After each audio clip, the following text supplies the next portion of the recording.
انا ہے، تمہارا پندار ہے، یہ راستے میں حائل ہو جائے، فرمایا انتہائی نرمی کے ساتھ یہ دعوت حق ہے، یہ توحید کی دعوت، یہ اللہ کی طرف کا بلاوا ہے، یہ بڑی مشکل بات ہے، انسان آسانی سے ماننے والا نہیں ہے۔ اب تمہارے لیے یہ نہیں ہے کہ جوش کے اندر کہ میں نے اتنی محنت کی بغیر کسی معاوضے کے ان کے لیے صبح اور شام ایک کر دیے اور یہ ماننے سے گریزا ہے، بلکہ مانتے نہیں ہیں تو چپ رہنے کی بجائے دشمنیاں کر رہے ہیں۔ فرمایا یہ عراق یہی تحفہ ہے، اس راستے کی چوٹیں کھاؤ اور اس کے بعد سہلا لو،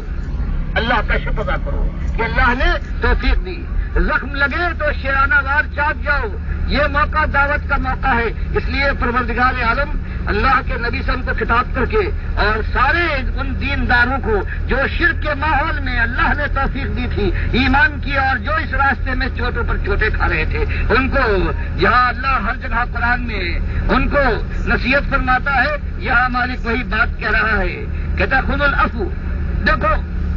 معافی کو اپنا شعار بنا لو، طاقت ہو سکتی ہے کسی وقت مخالفت ہو، تمہاری صاف اور سیدھی اور ہمدردی غمگساری کی بات کے اوپر جو ایمان اور تقوی کی بات ہے، لوگ گالیاں دے پتھراؤ کرے تو دشمن،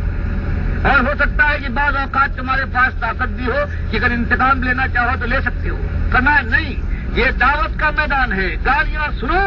اور دعائیں خیر دو، چوٹیں لگے اور اس کے بعد برداشت کر جاؤ، اشتعال کے موقع آئے، اتہام لگائے جائے، تمہارے اوپر بدنامی کے داغ پر داغ لگائے جائے، تمہارے خلاف دنیا کے اندر ہر طرح کی چیز پھیلائی جائے، میدان میں اترو تو لوگ منہ پر تھوکے، پتھراؤ کرے، گالیاں دے، فرمایا یہ بات اس راستے کے اندر یہ تحفے ہیں۔ اب اگر تم صحیح معنوں میں مخلص دائی ہو اور آگ سے بچنا چاہتے ہو، اپنے کو ثابت کر دینا چاہتے ہو کہ تم مالک کے بندے ہو، تو جہاں تم نے ایمان کی روش اختیار کی ہے، عمل صالح میں اللہ کے سامنے کھڑے ہو کر ماتھا ٹیک دیتے ہو، سنت کے مطابق راتوں کو اللہ سے توبہ استغفار کر کے اپنی داڑھی کو آنسوؤں سے بھگو لیتے ہو، تو یہ اس کے ساتھ یہ ہے کہ دنیا کی خیر خواہی ایک چیز ہے اور وہ خیر خواہی ہے کہ اس کو اللہ کی طرف بلا کر جہنم کی آگ سے اس سے بچانے کی کوشش کی جائے۔ تو فرمایا جب یہ رسوا میں آؤ گے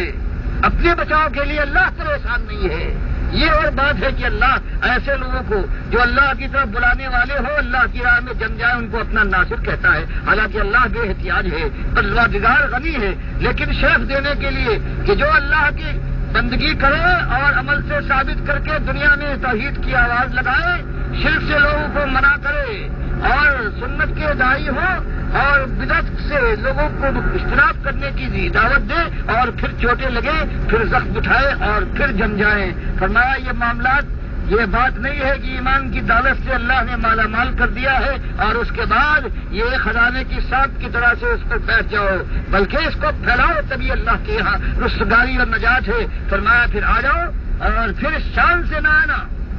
کہ ہمارا ایمان مضبوط، ہمارے علم کا کیا کہنا، ہم کیسے اپنا حق ادا کر رہے ہیں۔ مالک فرماتا یہ بات نہیں، تم آئے ہو صحیح معنوں میں اگر اللہ کی راہ میں نکلے ہو تو اس کے بعد تمہارا خلوص ہر گام پر آزمایا جائے گا، لوگ گالیاں دیں گے، پتھراؤ کریں گے۔ اب اگر تمہارے اندر تمہارا نفس موٹا نفس ہے، انا ہے، پندار ہے، تو تمہارا بھی یہی حال ہوگا، اپنے گالیوں کے جواب میں جوابی گالی دو گے، عید کے جواب میں پتھر پھینکو گے اور اللہ کی طرف سے پھر تمہارے راستے کے اوپر مالک کی لعنت برسے گی۔ پروردگار دائی کے لیے فرماتا ہے کہ اگر ایسا ماحول ہے، تم اپنی جان کو اللہ کی آگ سے بچانا چاہتے ہو، فریضے کو پہچانتے ہو، تو بات تو کھول کر کہو، لیکن عفو، معافی، رحمت، نرمی کا رویہ ہونا چاہیے، اس کے اندر سختی نہیں ہے۔